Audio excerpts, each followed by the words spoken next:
नमस्कार, म गायत्री कुँवर। राष्ट्रियताको पहरेदारी, जनाधिकारको पक्षमा खबरदारी। न्युज नेपाल टेलिभिजनको प्रस्तुति गण्डकी एक्सप्रेसमा यहाँलाई स्वागत छ।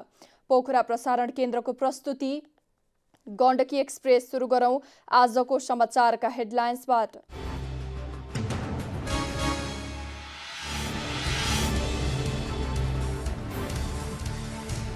म्याग्दी सदरमुकाम स्थित कालीपुल बस पार्क 1.5 दशकपछि सञ्चालनमा। बस पार्कमा 2.5 करोड लागतमा टर्मिनल भवन निर्माण।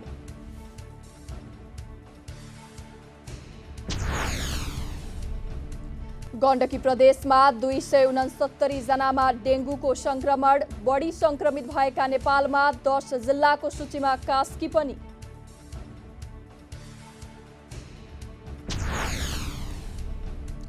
यान्त्रिकीकरणको बढ्दो प्रयोगले पर्वत जिल्लामा गाई र गोरुको संख्या न्यून।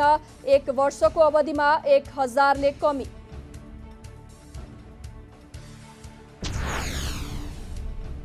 गण्डकी प्रदेशका 3 जिल्लामा ट्राफिक जरिवाना बैंकिङ प्रणाली मार्फत सङ्कलन सुरु। जरिवाना बापतको राजस्व बैंकिङ प्रणालीमा राख्ने व्यवस्था। र जापानको फुकुओमा हुने विश्व एक्वेटिक च्याम्पियनसिपका लागि नेपाली पौडी टोली जापान प्रस्थान। ब्याक स्ट्रोक र फ्री स्टाइलमा प्रतिस्पर्धा गरिने।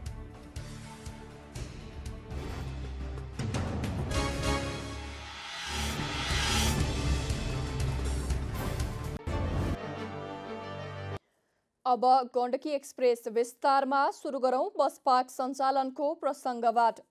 1.5 दशकपछि म्याग्दीको सदरमुकाम स्थित कालीपुल बस पार्क सञ्चालनमा आएको छ।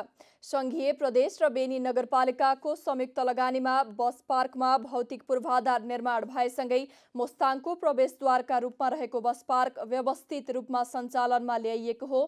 बस पार्क निर्माण भएको सुविधा सम्पन्न टर्मिनल भवन औपचारिक रूपमा बेनी नगरपालिकाका प्रमुख सुरत केसीले उद्घाटन गर्नुभयो।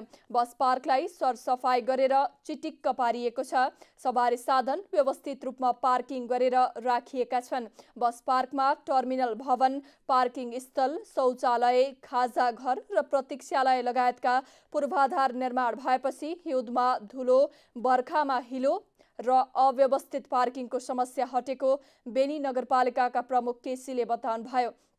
विगत 3 वर्ष यता बस पार्कलाई व्यवस्थित बनाउन पूर्वाधार निर्माण थालिएको थियो।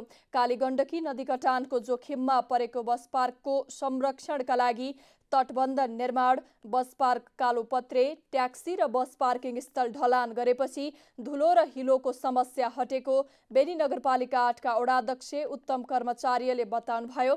बस पार्कलाई व्यवस्थित र आधुनिक बनाउने गुरु योजना अनुसार बस पार्कमा करिब 2.5 करोड रुपियाँ लागतमा टर्मिनल भवन निर्माण गरिएको थियो। अपाङ्ग मैत्री रहेको टर्मिनल भवनमा सार्वजनिक शौचालय, टिकट काउन्टर र यात्रु प्रतीक्षालय लगायतका पूर्वाधारहरू निर्माण गरिएका छन्।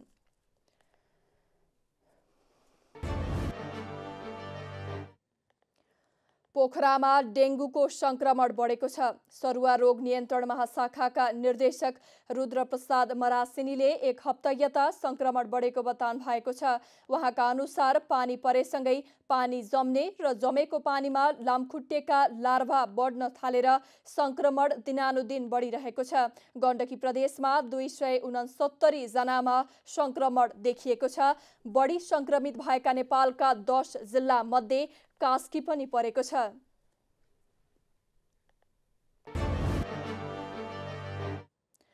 पोखराको मध्य भागबाट बग्ने फिर्के खोलाको आकार खोज्न पोखरा महानगरपालिकाले प्राविधिक सर्वेक्षण टोली गठन गरेको छ। अतिक्रमणको चपेटामा परेको फिर्के खोलाको वास्तविक आकार पत्ता लगाउन महानगरले प्राविधिक टोली गठन गरेको हो। टोलीले नापी नक्सा बमोजिम फिर्के खोलाको सीमाङ्कन गर्ने संयोजक वासुदेव पौडेलले बताउनु भएको छ। उहाँकै नेतृत्वमा 18 सदस्यीय सर्वेक्षण प्राविधिक टोली गठन भएको हो। समितिले फिर्के खोलाको निरीक्षण गर्ने र नापी नक्सा बमोजिम सीमाङ्कन गर्नेछ। टोलीमा महानगरका अमिन, प्राविधिक र कर्मचारी छन्। टोलीका संयोजक पौडेलले बुधबारबाट सर्वेक्षण सुरु गरिने बताउनु भएको हो। 24 मिटरसम्म फराकिलो फिर्के खोला यति बेला कतै देखिन्छ कतै देखिँदैन। खोला नदेखिनुमा मुख्य कारण मानवीय अतिक्रमण नै हो। खोला आसपास र खोला माथि समेत मानवीय अतिक्रमण बढ्दो छ। बर्खामा पानीको बहाव बढ्दा मापदण्ड विपरीत निर्मित संरचनाले पानीको निकासा हुन सकेको छैन। गत हप्ता फिर्के खोला माथिको वडा नम्बर 5 र 8 जोड्ने राधाकृष्ण मन्दिर नजिकैको पुलमा क्षति पुगेको छ। वर्षाका कारण पुलको तल्लो भाग बगाएको छ। पुल समेत धरापमा परेको छ।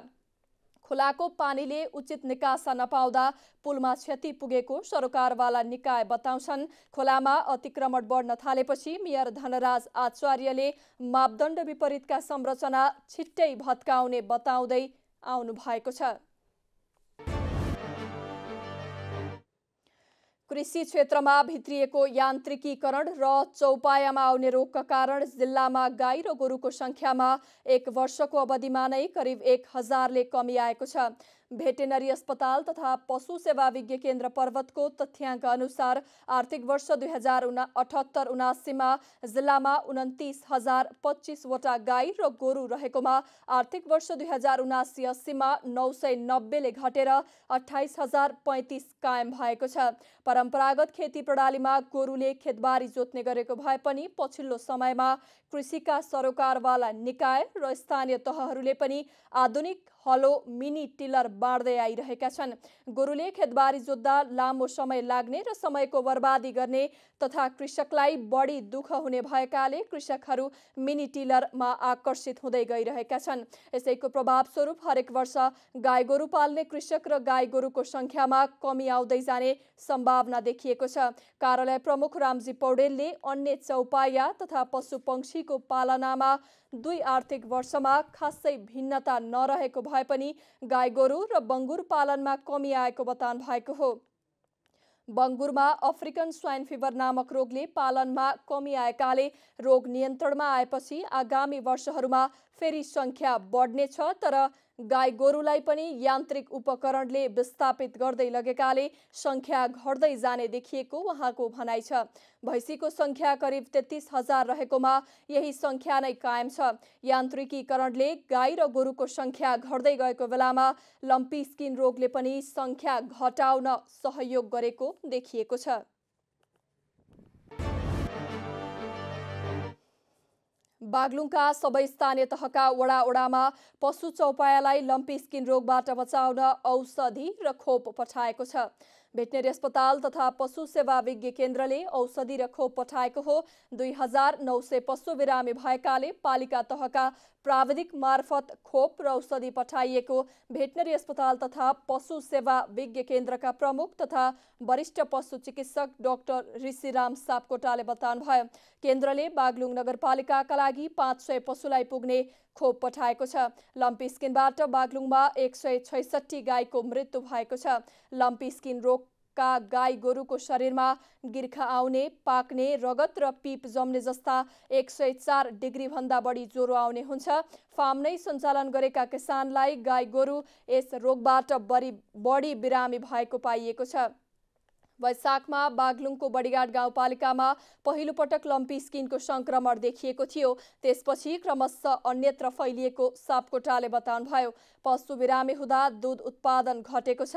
मृत्यु भएका पशुका कारण किसानले लाखौं क्षति बेहोरेका छन्। धुरपाटन नगरपालिकाका 1200 गाई गोरु यसबाट बिरामी छन्। निसी खोलामा 513, गलकोट नगरपालिकामा 142, बडीघाट गाउँपालिकामा 181 र तमान खोलामा 189 गाई बिरामी परेका छन्। बागलुङ नगरपालिकामा पनि 221 गाईमा लम्पी स्किन देखिएको छ। जिल्ला प्रशासन कार्यालय तनहुबाट विद्युतीय राहदानी बनाउन सिफारिस गर्नेको संख्या आर्थिक वर्ष 2079-80 मा हत्तै बढेको छ।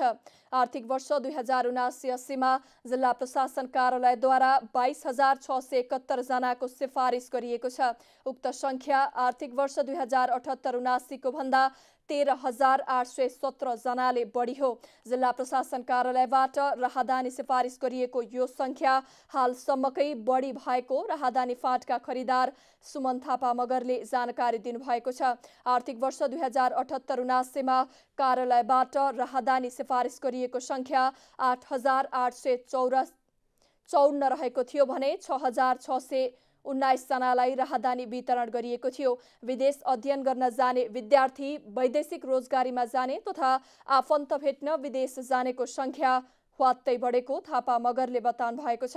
आर्थिक वर्ष 2079-80मा राहदानी सिफारिसबाट अघिल्लो आर्थिक वर्षको भन्दा झण्डै दोब्बर राजस्व सङ्कलन भएको थियो। आर्थिक वर्ष 2079-80मा 8 करोड 85 लाख राजस्व सङ्कलन भएको थियो भने आर्थिक वर्ष 2078-79मा 4 करोड 42 लाख राजस्व सङ्कलन भएको कार्यालयले जनाएको छ।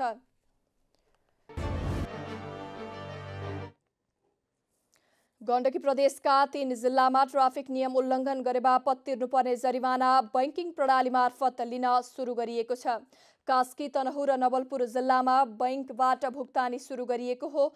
सवारी नियम उल्लङ्घन कसुरको जरिवाना बैंकबाट भुक्तानी गर्नुपर्ने व्यवस्था भए अनुसार 3 जिल्लामा सुरु गरिएको जिल्ला ट्राफिक प्रहरी कार्यालय तनहुँका प्रमुख राजीव विष्टले जानकारी दिनुभयो। प्रहरी प्रधान कार्यालयले सवारी नियम उल्लङ्घन कसुरमा भराउने सबै प्रकारका जरिवाना बापतको राजस्वलाई बैंकिङ प्रणालीमा राख्ने व्यवस्था गरिएको हो। प्रहरी प्रधान कार्यालयले सवारी नियम उल्लङ्घन कसुरमा भराउने सबै प्रकारका जरिवाना बापतको राजस्वलाई बैंकिङ प्रणालीमा राख्ने व्यवस्था गरे अनुरूप सुरुवात गरिएको हो। जरिवाना बुझाउनु पर्ने सवारी साधनका चालकले राष्ट्रिय वाणिज्य बैंकको शाखामा जरिवाना तिर्न सक्ने व्यवस्था गरिएको जिल्ला प्रहरी कार्यालय तनहुँले जनाएको छ। विष्टका अनुसार सवारी नियम उल्लङ्घनमा पहिलो पटक भएको भए 500 र दोस्रो पटक भए 1000 जरिवाना लाग्नेछ। कास्की केन्द्रबिन्दु बनाएर बुधबार बिहान भूकम्प गएको छ। राष्ट्रिय भूकम्प मापन केन्द्रका अनुसार बिहान 9:53 सार्दी खोला र घाचोकको बीचमा पर्ने मिर्सालाई केन्द्रबिन्दु बनाएर भूकम्प गएको हो। भूकम्प आसपासका जिल्लामा समेत महसुस गरिएको थियो।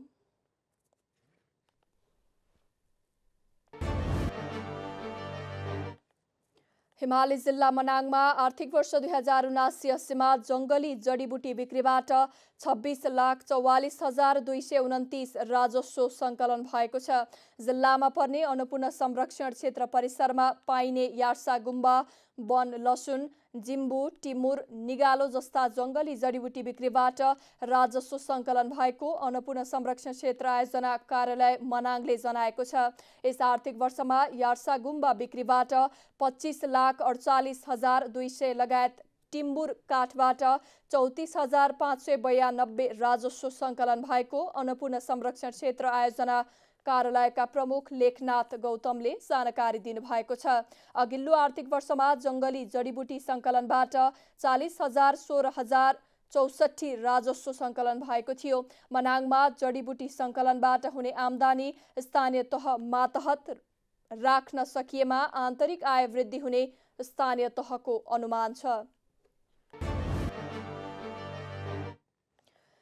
कावासोती नगरपालिका 1 बालुवा डाँडामा ट्र्याक्टर दुर्घटना हुँदा 23 वर्षीय चालक किरण मगरको मृत्यु भएको छ। कच्ची सडकमा ट्र्याक्टर अनियन्त्रित भएर पल्टिएको प्रहरीले जनाएको छ। लु 4 त 3634 नम्बरको ट्र्याक्टर पल्टिएको प्रहरीले जानकारी दिएको छ। बालुवा डाँडाको कच्ची सडक र मोडमा ट्र्याक्टर पल्टिएको हो।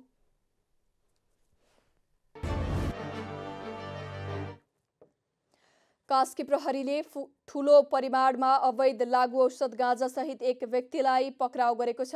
पोखरा महानगरपालिका वडा नम्बर 6 लेक साइडमा 25 किलो 2 ग्राम गाँजा सहित एक व्यक्तिलाई पक्राउ गरेको हो। पक्राउ पर्नेमा सिन्धुली जिल्ला 3 पाटन गाउँपालिका 5 बस्ने 24 वर्षीय विक्रम मोक्तान रहेको प्रहरीले जनाएको छ। बुरामा लुकाइएको अवस्थामा पक्राउ परेका मोक्तानमाथि अनुसन्धान भइरहेको प्रहरीको भनाइ छ।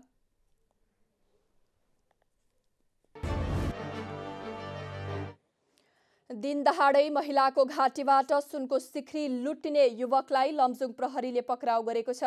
तनहुँको भानु नगरपालिका 7 घर भएका 30 वर्षीय श्यामचन्द्र खतिवडालाई प्रहरीले पक्राउ गरेको हो। जिल्ला प्रहरी कार्यालयका सूचना अधिकारी प्रहरी निरीक्षक जगदीश रेग्मीका अनुसार खतिवडा जंगल नेरको बाटोमा ढुकेर बसेको र पोखराबाट साउने संक्रान्ति मनाउन माइत आउनुभएकी राइनास नगरपालिका 6 की लक्ष्मी नेपालीको घाँटीमा लगाएको 1 तोला 21 लाल बराबरको सुनको सिख्री लुटेर भागेका थिए।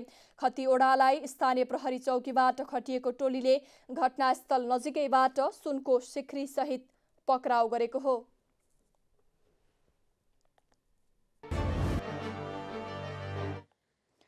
तनहुँको आबु खैरेनी गाउँपालिका 2 र 4 को सिमानामा पर्ने ऐना पहरालाई गण्डकी प्रदेशकै नमुना पर्यटकीय गन्तव्य स्थल बनाउन थालिएको छ।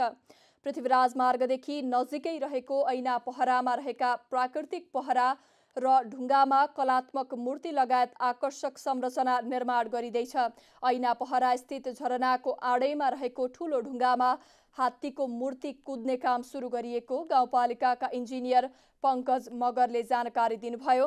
प्राकृतिक रूपमा रहेका सो क्षेत्रका ढुङ्गा तथा पहरालाई कुदेर विभिन्न देवी देवताका आकर्षक मूर्ति निर्माण गर्ने योजना छ। उद्यान निर्माणको जिम्मा श्री शुभ साहिल कन्स्ट्रक्सन आबु खैरेनीले पाएको छ। उक्त क्षेत्रलाई पर्यटकीय स्थलको रूपमा विकास गर्न गाउँपालिकाले चालु आर्थिक वर्षमा 1 करोड 13 लाख बजेट विनियोजन गरी काम अघि बढाएको मगरले बताउनुभयो। उद्यान निर्माण उपभोक्ता समिति मार्फत 79 लाखको लागतमा काम अघि बढाइएको इन्जिनियर मगरले बताउनुभयो। उद्यानको प्रवेशद्वारमा विभिन्न मूर्ति बनाउने योजना रहेको गाउँपालिकाका प्रमुख प्रशासकीय अधिकृत विष्णु प्रसाद शर्माले जानकारी दिनुभयो।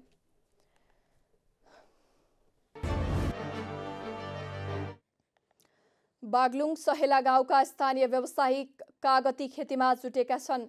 गाउँका 55 जना सर्वसाधारण मिलेर कागती 250 रोपनी भिरालो जग्गामा खेती सुरु गरेका हुन्। 4200 कागतीका बेर्ना रोपिएका छन्। कागती खेतीबाट वार्षिक 1 करोडसम्म कमाउने लक्ष्य राखिएको छ। रोपिएका बेर्ना मध्ये 1000 कलमी बिरुवा छन् भने बाँकी बिजु बिरुवा छन्। कागती खेती गर्नु पहिले उक्त क्षेत्रको अधिकांश जग्गामा धान खेती गर्ने गरिएको थियो। युवाको विदेश पलायनले जग्गा बाँझो रहन थालेपछि स्थानीय कागती खेतीतर्फ आकर्षित भएका हुन्। कृषि समूहले सुन प्रजातिको कागतीको व्यावसायिक खेती करिब 90 लाख रुपैयाँको लगानीमा सुरु गरेको हो। लगानी मध्ये आधा रकम कृषि समूहलाई कृषि ज्ञान केन्द्र, प्रधानमन्त्री कृषि आधुनिकीकरण परियोजना बागलुङ लगायतको अनुदान सहयोग छ। प्रधानमन्त्री कृषि आधुनिकीकरण परियोजना बागलुङका प्रमुख सुजित पौडेलले सबै कृषक सामूहिक रूपमा मिलेर चक्लाबन्दी खेती प्रणालीमा लाग्नुले बाँझो जग्गाको सदुपयोग हुने बताउनु भएको छ। व्यवस्थापकीय पक्षको लागत कम हुने र ठूलो परिमाणमा उत्पादन गरिँदा पछि बजारीकरणमा पनि सहज हुने उहाँले बताउनुभयो।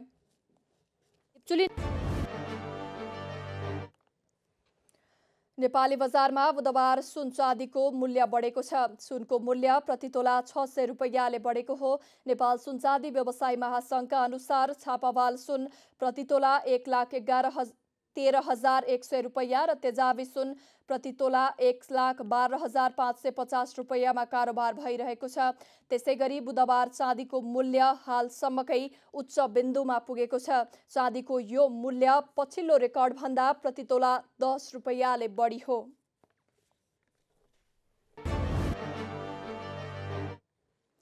जापानको फुकुओका सहरमा आयोजना हुने विश्व एक्वाटिक च्याम्पियनसिप 2023मा सहभागी हुन जाने नेपाली पौडी टोली जापान प्रस्थान गरेको छ। टोलीलाई राष्ट्रिय खेलकुद परिसरका सदस्य सचिव टङ्कलाल घिसिङले राष्ट्रिय झण्डा सहित विदाय गर्नुभएको छ। ओलम्पिकको छनौट प्रतियोगिता समेत रहेको च्याम्पियनसिपमा गौरीका सिंह, गादेगाद शाह, डुवाना लामाले प्रतिस्पर्धा गर्नेछन्। नेपाल पौडी सङ्घका अध्यक्ष अशोक बज्राचार्यको नेतृत्वमा जापान जाने टोलीमा टिम प्रशिक्षकमा ओलम्पियन नयना साखे, टिम व्यवस्थापकका नरेश वैद्य र सञ्जय शाह रहनु भएको छ। 26 तारिख गौरिकाले 50 मिटर ब्याक स्ट्रोक र एलेक्जेन्डरले 100 मिटर फ्री स्टाइलमा प्रतिस्पर्धा गर्नुहुनेछ।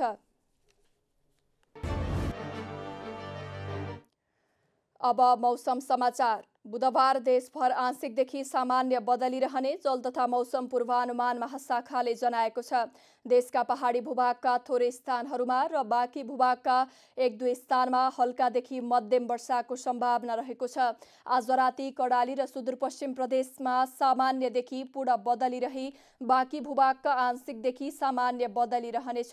कर्णाली र सुदूरपश्चिम प्रदेशका केही, गण्डकी र लुम्बिनी प्रदेशका थोरै स्थानहरूमा तथा बाँकी प्रदेशका 1-2 स्थानमा हल्कादेखि मध्यम वर्षाको सम्भावना रहेको मौसम विभागले जनाएको छ।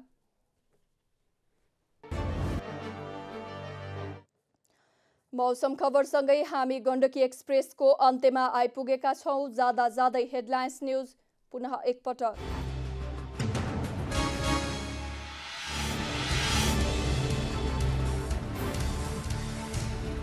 म्याग्दी सदरमुकाम स्थित कालीपुल बस पार्क 1.5 दशकपछि सञ्चालनमा। बस पार्कमा 2.5 करोड लागतमा टर्मिनल भवन निर्माण।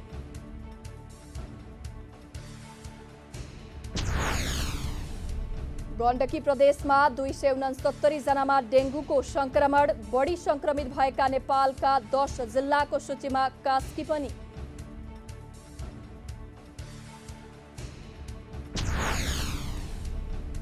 यान्त्रिकीकरणको बढ्दो प्रयोगले पर्वत जिल्लामा गाई र गोरुको संख्या न्यून।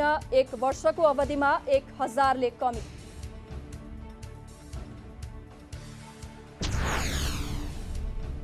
गण्डकी प्रदेशका 3 जिल्लामा ट्राफिक जरिवाना बैंकिङ प्रणाली मार्फत सङ्कलन सुरु।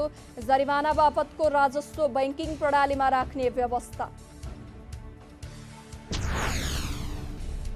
र जापानको फुकुओमा हुने विश्व एक्वेटिक च्याम्पियनसिपका लागि नेपाली पौडी टोली जापान प्रस्थान। ब्याकस्ट्रोक र फ्री स्टाइलमा प्रतिस्पर्धा गरिने।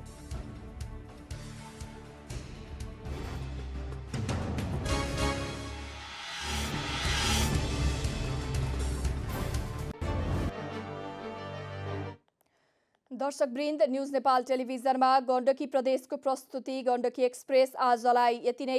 हाम्रा प्रसारणहरू युट्युब, ट्विटर, फेसबुक र इन्स्टाग्राममा समेत हेर्न सक्नुहुनेछ। राष्ट्रियताको पहरेदारी, जनाधिकारको पक्षमा खबरदारी। हेर्दै रहनुहोला न्यूज नेपाल टेलिभिजन। नमस्कार।